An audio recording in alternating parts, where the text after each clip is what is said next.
When people start to get healed from anxiety, they start to have this gratefulness. It's really powerful. It's hard for anxiety and gratefulness to live together.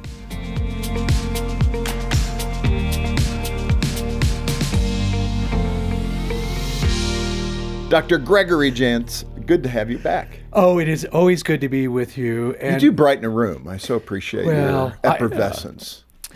I'm telling you, I want to say, just to begin with, there's hope for anxiety. Yeah. And this is affecting large numbers of folks. Well, let's hit that. I mean, it's 1 in 5 adults and 1 in 4 teenagers are suffering from anxiety. And likely higher. We live in a culture of great fear. Every day we wake up and there's something else to be afraid of. Lots of fear. Yeah. Lots of anxiety. What's happening in the culture that's creating that kind of increase in anxiety? Well, Jim, we have a lot of unknowns. People wake up, they don't know what to believe, they don't know what's true, what's not. And so we're seeing that since post-pandemic, anxiety has become the number one diagnosis in our country. Yeah.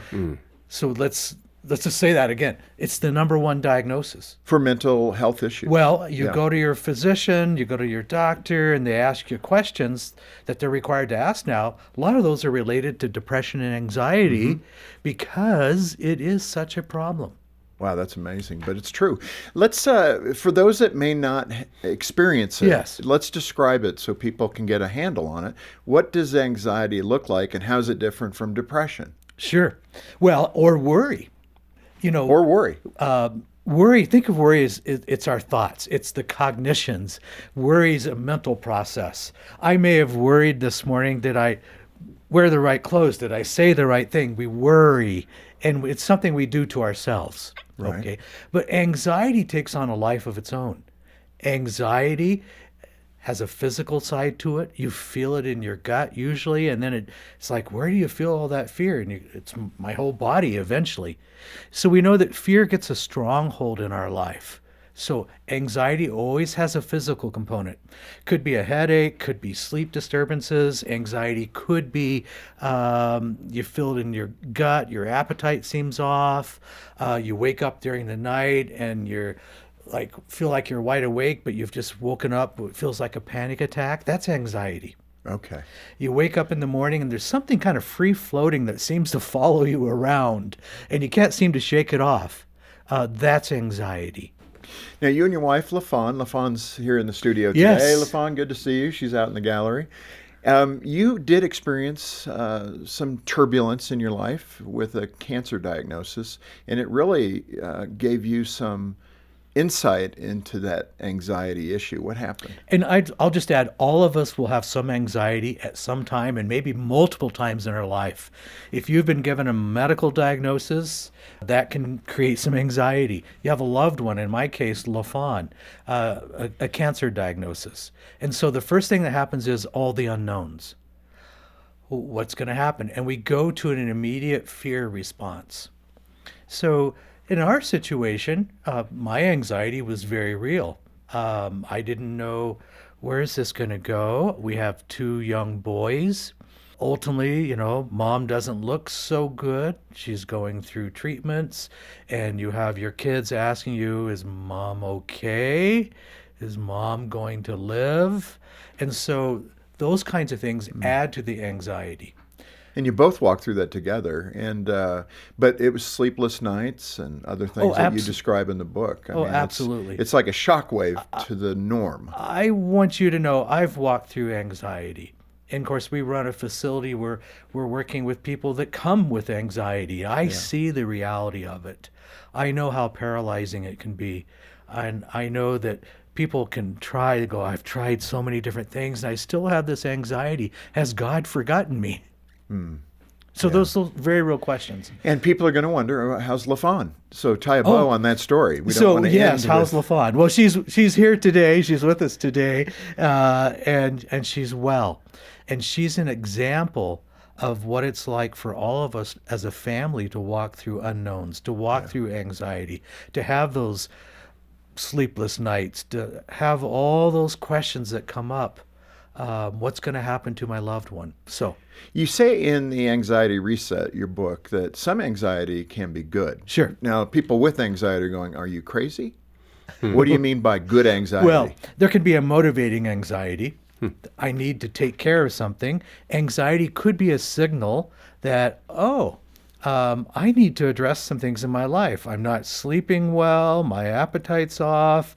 I don't want to be with people. I want to isolate. Well, that's all a sign. What is it I need to address? So anxiety can be communicating to you a need to address something. Now, I don't want it to get so intense that you can't think straight, because, anxiety takes all that blood flow from our brain, the way God designed us, and the blood goes in the back of that primitive part of the brain. And we have something, I'm pointing here in my forehead, because we have our executive function. This is where we're supposed to make good decisions. But if you're filled with anxiety, you can't think. And so this is why we've got to look at this and go, okay, this affects the whole person. Yeah.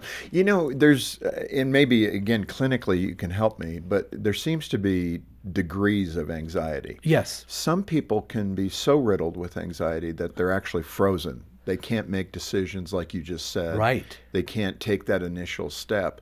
And I think sometimes we, as believers particularly, that don't experience that in the same way, are trying to say the right thing, but we're probably adding a lot of weight to them.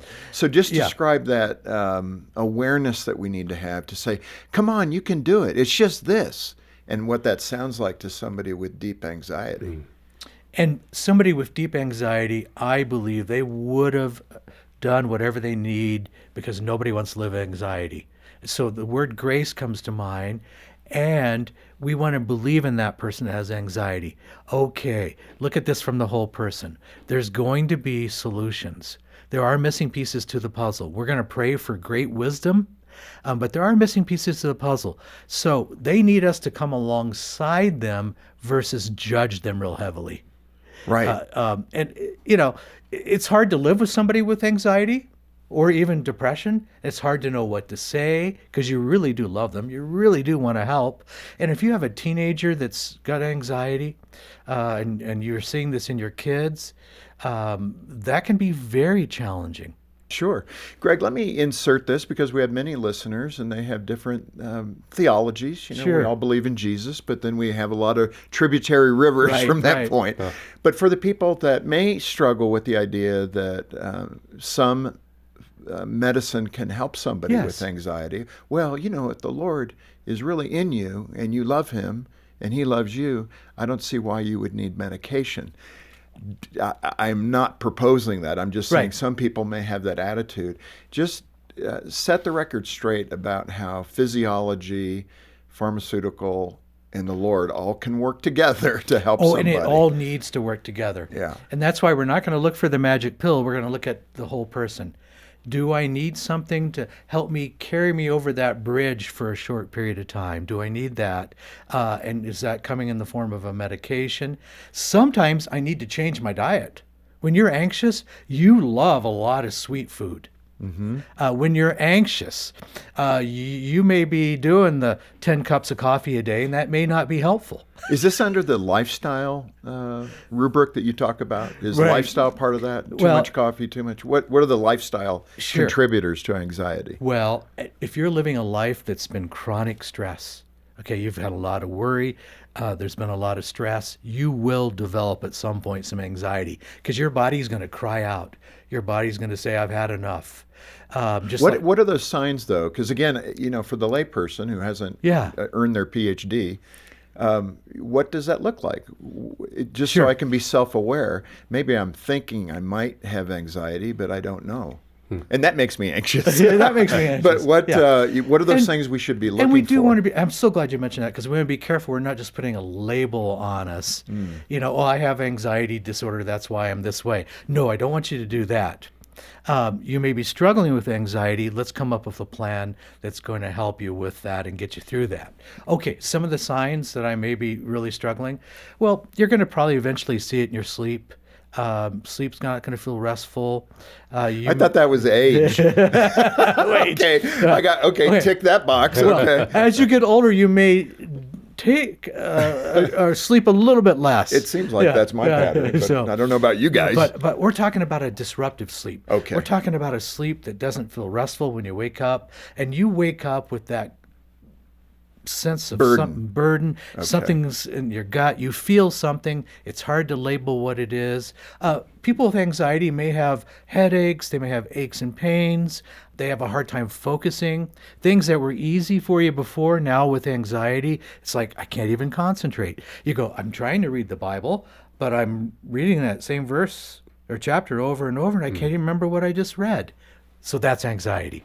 Family conflicts, doing the normal routines of life, paying the bills, are those things that if they give us too much anxiousness, is that a sign that maybe we have some anxiety? Well, if I have an exaggerated response, I become hypervigilant. Things that normally I could just handle those, now I can't feel like I can't handle anything. So you're going to have a lot of self-doubt. Okay, I've got self-doubt. And here's something I really want to speak to. You may end up feeling unlovable. It's like, I just don't feel people really love me. I don't feel appreciated. I don't feel God loves me. So you can have that sense of just feeling anxiety lies to you. Anxiety tells you things about yourself that it's not true. That's why we say fear can get a stronghold, a spiritual stronghold in a person's life. It will lie to you. That's powerful. So keep that in mind. Yeah. Hey, allow me to interrupt for just a moment here to say how much we appreciate you watching. Now, if you find value in this content, subscribe by clicking below. It'll be a big help to us. Let's go ahead and return to the show. Greg, we've had Dr. Chang here, and he wrote a book called The Anxiety Opportunity. Yes, now, his thesis I like that. was, Western medicine, we tend to want to take a pill and get rid of it, Right. or find ways to get rid of it. And his realization is you are going to be able to moderate it, to minimize it. But people with anxiety, the expectation there needs to be how to manage it. And I believe we can go from managing to, okay, Lord God, give me the wisdom to know what needs to be addressed in my life. If I've had significant trauma or emotional abuse, and I have things in my life that really are unresolved, that could be following me and creating anxiety. And so I want to look at what's the root causes of this. We mentioned lifestyle can be one. Yeah, that was my next question. yes. I'm going to. So in that context, again, I just want to provide people with a perspective on what does it mean to live with anxiety. And I like that idea of minimizing it. But if your expectation is eliminating it, that may be a really difficult task for people with anxiety. Well, you'll find that you have, with God's help, power over that anxiety. Correct. Yeah, Yes. that's fair. That's a good point. Let's move to those root problems. Okay. When you're taking a look Sure. at it, what are some of those root causes of anxiety? Well, I mentioned trauma, early childhood trauma. And this is difficult to talk about, but there could have been significant abuse. There could be betrayal. There could have been, maybe it was your family moved a lot and you never really anchored in and had close friends. And so there was a lot of uncertainty in your life. Yeah. So trauma comes in different forms. You know what's interesting with that, and I don't know, John, if you've had this experience, but so often, if you don't struggle with anxiety and you have a family member or Right. a friend who does, and you hear those situations, some are obvious, like someone who was abused physically, Yes, sexually, yes. whatever.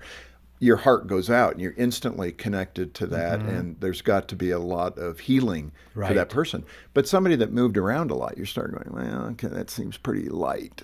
But we have to be equally as intense Well, we do. about that experience that they had, because we're not living it with them. And maybe they feel like they never had a friend, or relationships never lasted. So we don't know all the connecting factors to Right. that description, is my point, and for us to be sensitive about Correct. that. You had a story in the book about Diane. I'm sure that's not her Yes. real name, but it was a patient of yours, and she's given you permission, obviously, Yes. to use this. But what was Diane's story with trauma? Yes, Diane was a executive at a very large software company, and she worked in the legal department. There's a little bit of stress. Right there, right? Yeah. And she also had 2 kids, and her husband also had a career where he was traveling a lot. And what happened was, it's just managing the schedule. How do you manage the kids and the schedule? And the, quote, executive stress got to be too much. I think her mom was also suffering Her with mom had dementia. Alzheimer's. It's like everything was folding Yes. in on her, right? Around her. And it was probably her felt that she had to carry it all. Mm-hmm. So, and she was up to a certain point. But then we begin to break down. For her, couldn't sleep. She would describe situations where during the night, wake up 2 or 3 in the morning, and everything's on her mind. Her mind is racing. She's trying to solve work-related problems in the legal department, and she's got the kids, and things are not going well with the kids. She has one teenager who's particularly acting out. So it's pretty complex. And of course, she wakes up in the night, and her husband happens to be on a trip, and it just reached a breaking point. And what did that look like for her? So for her breaking point was she even had panic attacks. So her body was crying out. By the way, a panic attack is a form of anxiety. So it's the person, after a while, their body says, I've had enough, and the body's going to respond. And you're going to have, it feels like you're dying, but you're going to have a panic attack. Reason for that.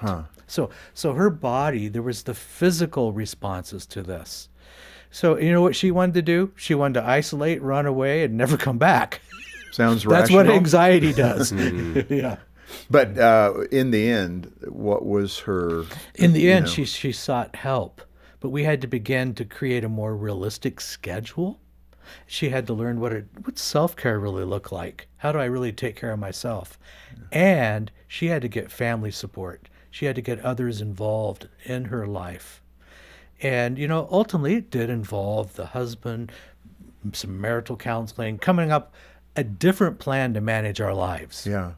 And that's so good. And that's part of the process and why we want to encourage people to get a copy of your book as a starter, but then to engage with Yes. good Christian counseling that can help, particularly the Absolutely. believers, to be able to live a life that's empowered and can get a And hold of I can tell you, anxiety. I've seen some really difficult situations, and Jim, you can live a different life. Well, that's also hopeful that people can get there, Yes. and that's important. Greg, let me ask this as well. We've talked a lot about the science of anxiety, Yes. but what are some of the ways that Jesus speaks to us in the Scripture about anxiety? Well, we hear, and what the first thing that comes to our mind is the two words, fear not. Right. Okay, there's a lot of scriptures around fear. Okay, I use 2 Timothy 1:7 as my foundation when I'm dealing with anxiety. And that it says? says, "For the Lord did not give us a spirit of fear, but of power, love, and," I like this, "a sound mind." Yeah, that's Okay, good. so what we're doing when we're dealing with anxiety, we're working on building that sound mind. How do we build it? With the whole person. I got to look at my life spiritually. I got to look at do I have a relationship in my life that's creating a lot of anxiety? I need to look at everything. Do I have some really poor lifestyle issues that's creating anxiety?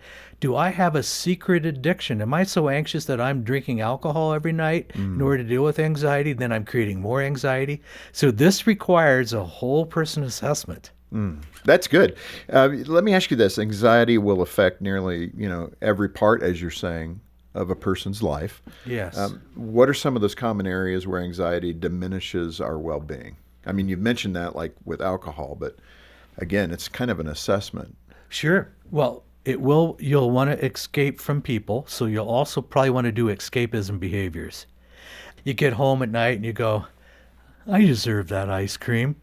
And you sit down and have that half gallon of ice cream. Is that a problem? I Only never if it's realized every that was a night. problem. Yeah. So you get into patterns where we look for comfort. Isolation? So, yeah. And I can also choose digital social media over real people. So it's a coping skill. So I'm looking for comfort. Yeah. But most of the things we choose create more discomfort, and in the end, create more anxiety. Yeah. But we're looking for that relief. Yeah. Yeah. Well, and that's another good sign. If you're snagged by anxiety and you're isolating yourself, you're gaming, in abundance. I just need to look at what am I doing and have an honest conversation with yourself. What am I doing that could be contributing to more anxiety? What are some of those practical steps to heal a person that is suffering with anxiety? Practical steps. Well, one of the practical steps that we can do is, and I love 3x5 cards. Can I show you something? Yes, you really got them quick. in your pocket? I got them in my pocket. It's always good. Evidence. No, because a 3x5 card. Okay, here's a blank one. So is I need you to write down what are all the issues that's creating anxiety for me. Just write it down. But I said a 3x5 card because I don't want you to write a legal pad full. Right. Okay, just the top, maybe it's top 8 or 10 things that are creating anxiety. Write them down. Okay, of those, some of those I could address, but some of those I need other people to help me with. Okay, is it work related? And then look at the predominant emotions. Am I carrying around a lot of anger, frustration? Is that a big issue? Because I'm probably going to have some anxiety. Right. So, but I want you to be honest. This is creating awareness. Yeah. Next is action. Yeah. So, and the action may come, okay, I'm not making good decisions. I need to get some help. And being honest, I need to get some help with this. What I was going to say, and not to cut you off, but I'm thinking of the person who might call here at Focus on the Family. Yes. And we want to encourage people to call. We got free counseling that you can take advantage of. And do take advantage of it. It's an awesome opportunity. Then we can refer you to a pre-qualified counselor in your area. We have, I think, about 1,500 counselors on our referral list. So it's a good mechanism to get help. So don't hold back. Get a hold of us, and John will give those details in a moment. But I'm thinking of that person when you mentioned the word anger. I've heard this more than a dozen times from people. I really do struggle with anger. But, it's kind of how God made me. It's just I don't have a dose of patience. Sure. You can't stay there. You can't stay there because that goes to unforgiveness and that goes to resentment and bitterness. Yeah, that's like a person who's unwilling to work toward the fruit of the Spirit.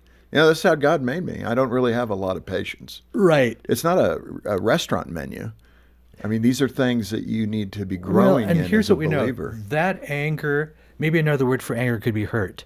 It's going to make you really toxic. You're going to feel emotionally toxic, and you're going to be toxic to all the people around you. So one of the areas we always look at with anxiety is, are there any areas of unforgiveness in your life? Oh, that's another good idea. That's a big one. Yeah. Okay. Write that down on a 3x5. Yes. Do I need to look at bitterness and resentment in my life? That's going to create anxiety. Yeah. Wow, this is so good.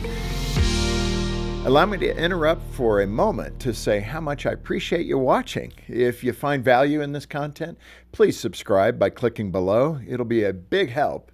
Now, let's get back to the show. This really gives great emphasis to the burden the Lord has carried for us. When we think of how we were meant to be, right, perfect, and then how sin entered the world and how that expresses itself in so many different ways. We are not the perfect people we were created to be. That's the whole point of Jesus' redemption and us being able to confess our sin and have forgiveness in Christ, become Christian, etc. But it's kind of an interesting place to start when we talk about things in the mental health space that hold us back, and we seem to treat that differently than other things. Sure. Disease. We weren't meant to have disease, right? In the perfect garden. Right. So when we look at it, in some ways spiritually, we need to understand that God has forgiven all, and He takes the burden for us. And this is just part of this broken life. It is part of the broken life. And sometimes we inadvertently are adding to anxiety probably unintentionally, How do we do that? maybe by faulty beliefs. If I was only a good enough Christian, God would, or I wouldn't suffer from this. And we start to rewrite our theology a little bit. Wow, that's interesting. So, yeah. so what we believe is really important. So when we say Jesus is sufficient, God is sufficient, we need to believe it. We need to believe it, and we need to have a system in our life where we're renewing our mind. Okay, so if I'm 6 hours a day into social media, that's probably not renewing my mind. Wow. Okay. Right. Yeah. Right. So have a system for renewing your mind, which simply means putting God's truth in. Yeah. You got to keep putting God's truth in. Is that the instant cure for anxiety? No, but it's building the foundation that will be. Well, that's good. Just speak to that holistic approach. What does it mean when it comes to diet, exercise? Absolutely. Doing the other foundational things on top of the great foundation of Scripture and knowing the Lord. Right. Well, we're so used to just wanting to have the magic cure, the magic pill. You know, it's like, just give it to me, I'll take it, everything will be fine. And Well, that's that really sounds not, like a type A person, doesn't you know, right. And that's really not the way it works. Give me the simple, quick answer. You know, God could be taking anxiety in your life and taking us through a journey. We may be needing to learn some things. Okay, when my wife had the cancer diagnosis and there was anxiety in our family, anxiety in me, okay, there was a journey of faith and growth. I'm not the same person today that I was then.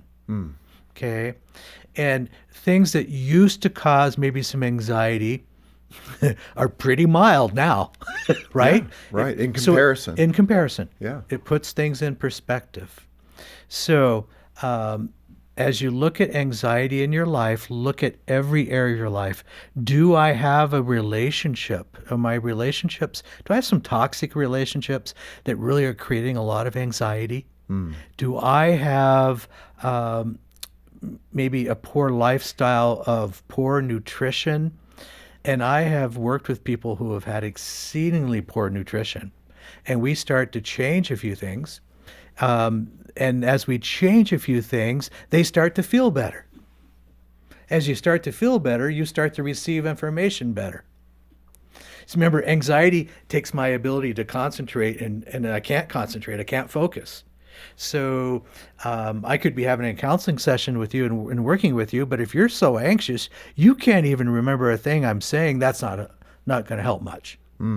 That's why anxiety has to be treated in the whole person. Yeah. That's why we want to ask the Lord to come and guide our conversation, show us what needs to be addressed, and give us the ears to hear. Yeah, those are good thoughts. You share a story about a patient named Alan who experienced childhood trauma because of a swimming pool incident when he was yes. a child. I kind of, my heart went out to this story, but explain Okay. it for the listeners Absolutely. and the viewers. I think Alan was in the 6th grade.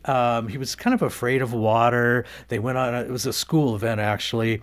And of course, kids were teasing him, and he ended up in the deep end, and he had a lot of anxiety. Okay. Wasn't confident in any ability to swim. So he actually was pulled out of the pool by the lifeguards. They actually gave him CPR. Yeah, Okay. he got in trouble. He right? got in trouble. Yeah, And he's in 6th grade. yeah. So that created, can you imagine the fear that created for him? That he carried his whole life. But that fear rippled into other areas of his life. It made him feel uncertain about himself. He didn't feel confident. So it wasn't just swimming or water. It affected his entire life. Right. That's what anxiety does. You had another story about a woman, and this one again is, boy, it's going to connect with so many women. Yes. But she was assaulted as a teenager, and that was extremely difficult for her. What were some of the things that she put in place to protect her heart? So she was sexually assaulted in high school. And I'm just going to say this is more common than what one would realize. Right. So I know we're speaking to some folks today that, yeah, something happened, could have been a rape, some form of sexual assault, and that changed something for you. It changed, it put fear in your life. It began to change what God's design for sex and sexuality is, and that fear has been present, and you're hypersensitive, you have hyper vigilance, you're easily startled about anything. So seeds of fear were planted. Now, there's redemption and healing for that, but it had a real effect in your life. Mm-hmm.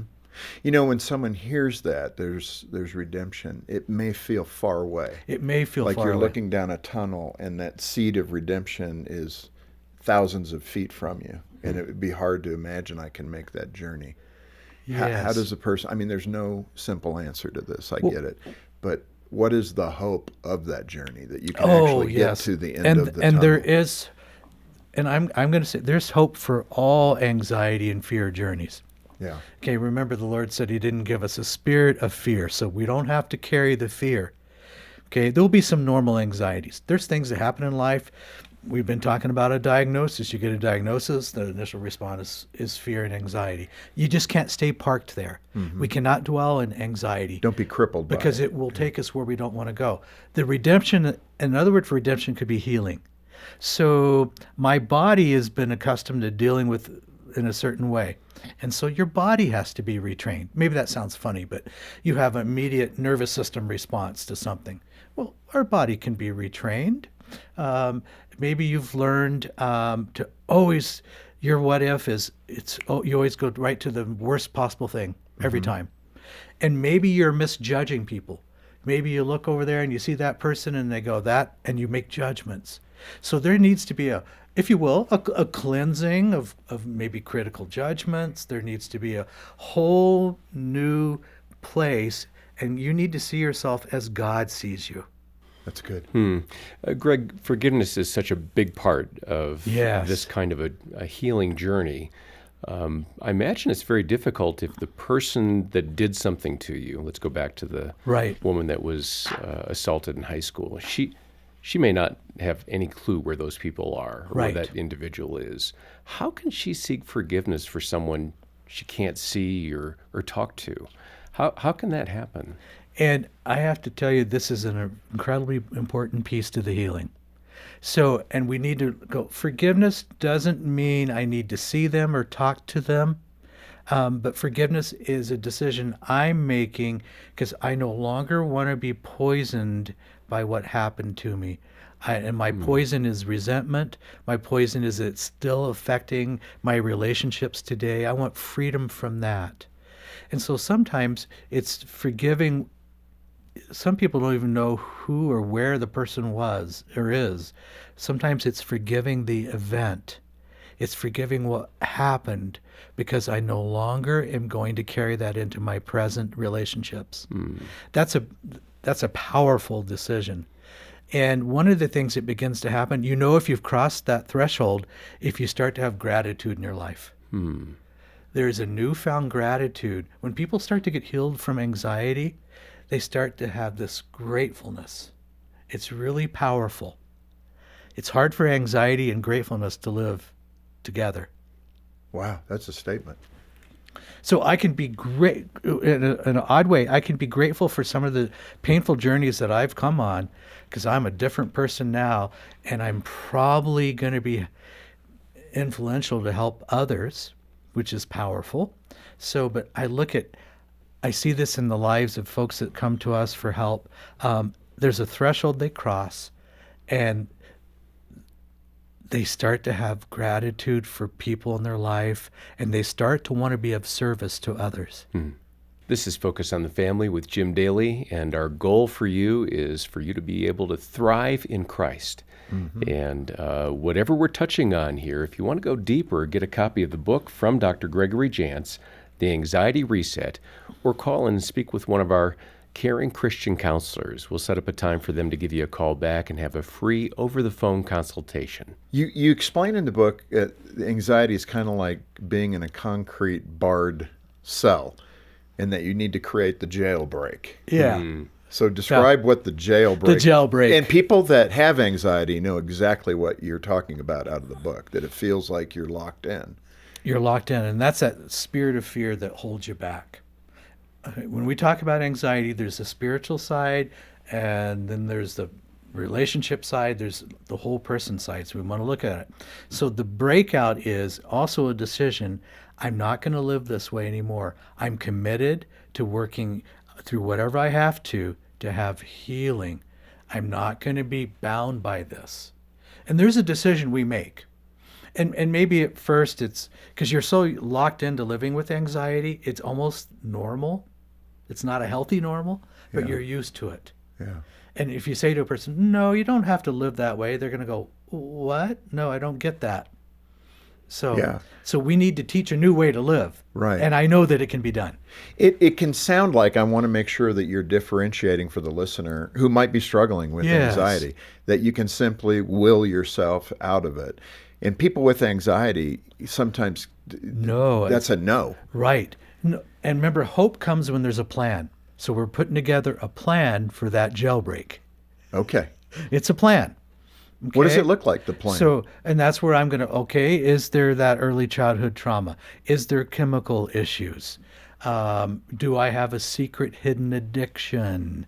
What is going on in my life? Have I developed another form of anxiety is obsessive compulsive disorder? Mm-hmm. Have I developed some faulty beliefs around who God is or God's love for me? We start to believe things that are not true. Remember, anxiety is one of the ways that the enemy comes to what? Kill and destroy. We do that through fear. Yeah. So we need a good plan of hope to get out of that. Yeah, and it's so true. I have relationships that I know these people are struggling with anxiety. Yes. Can it be? Can you look at it in again stages where some people will feel so incapacitated they might not be able to look for a job, they might not be able to. And think of the young people that went through COVID, that graduated high school with 2 years of no contact or little contact, all at-home learning. Yes. It really did impact that community. And those 20-somethings now are kind of struggling with how to get on track. Oh, they are. And this is a very real issue. And we're seeing anxiety levels drop down to our 12, 17-year-olds. We're seeing kids who are struggling. Remember, for kids, a lot of times they're absorbing the fear that's around them. Yeah. So we need to be aware of that. And they absorbed a lot during that time. They absorbed a lot, yes. And so it's helping them to climb out of that pit. Well, remember, one of the lies of anxiety is you don't have purpose or you don't have meaning. That's what anxiety tells you. Yeah. Anxiety tells you don't really matter. Remember, it's always the opposite. The truth is always the opposite. Yeah, that's a good word. So, Greg, I'm thinking of the spouse who is married to someone who is just caught by anxiety. What are some things I could do to just help my spouse start to see hope and see the truth? Okay, wonderful question. And remember, receiving it from a family member is always the most difficult. So I'm probably going to take her and we're going to go outside for a walk. We're going to create movement. Always create movement together when you feel anxious. If it's changing the room in your house, always, hey, get up, let's go for a walk. You will also begin to change how you talk when you're walking. So movement changes. So that's just one simple thing. Mm-hmm. And I also would probably say, can I get you something to drink? And it would be water or hot tea or something, because I'm going to give them a beverage as they start to drink. Water is really interesting. When a person's anxious, start to have them drink water or some hot tea. It just helps. Well, it begins, so we're accessing different parts of the brain. We're changing the environment, we're moving, and that other person will feel some comfort, but they will feel like, oh, you care about me. Mm-hmm. You're not just giving me quick answers. You care about me. You're with me. A person in fear needs you to be with them. Yeah. You have a great story about John that really caught your attention. What happened? So John ultimately came for help for anxiety. John was successful. Okay. But he worked from home. And he got deep anxiety, deep depression, And John had been to a half a dozen counselors and doctors, and nothing was working. John came to the center, and he said this. He goes, "You're my last hope." Yeah. Now, well, who wants to be anybody's last hope, right? Right. And so John was paralyzed by anxiety. Though he could sit at his computer and work all day, he would not go out. He had social anxiety. He couldn't make self-care decisions anymore. And so I said, well, John, one of the things we do is we want to look at what have you been putting in your mouth? In other words, what have you been eating? Yeah. And so the revelation was that over time, this took a couple years, John was primarily drinking only caffeine, coffee, never drinking water anymore. And he had got himself up to 10 to 12 pots of coffee a day. Oh, my goodness. Now, can you imagine pots? So, and here was, I said, John, you must mean cups. The cups of coffee? He says, no, they're pots. I go, well, what's a pot? He goes, it's the home brewer. And what's a home brewer have? 10, 12 cups of coffee in it. Yeah. And that's all he did all day long. Wow. So was he going to have anxiety? But here's what was remarkable. John said, nobody's ever asked me what I put in my mouth. I was just looking for the magic pill. And so did it take a while? Because was his digestion off? Was he depleted in B vitamins? Was there a lot of physical issues because of that? Yes. So, by God's design, what we put in our mouth ultimately will matter. Yeah. And so John had significant anxiety in his life. Now, that wasn't the only reason, but was that a reason that amplified everything? Yes. Contributing and factor. I have to tell you, I've never seen another John. I've never seen another person that does 10 to 12 pots of coffee a day. But that's the importance of, well, what are you putting in your mouth that could be And that contributing? helped him immeasurably. Well, I what would we did imagine. was, it was 1 cup of coffee, then a bottle of water. 1 cup of coffee, and that's how you had to do it. Start there. Yeah. But, John couldn't walk around the block. And so one of our team members actually walked him around the block. He wouldn't have the energy for it. Yeah. And he was afraid to go outside. So no matter how fear or anxiety has you paralyzed, there is hope for you. It comes by a plan, and God will give us that plan. Yeah. You mentioned hope a few times through our time together. Yes. I want to talk about that story about James, who was, I think, a biologist. He had a number of family members that died of cancer, and he was contemplating taking his own life. Describe that setting and then what happened. James had significant loss, family member after family member, and it almost didn't seem real, like it was too much. And then his question that came to his mind was, why is it even worth living? Does my life even matter? And so he didn't have the relationships, and in his mind, and he was brilliant.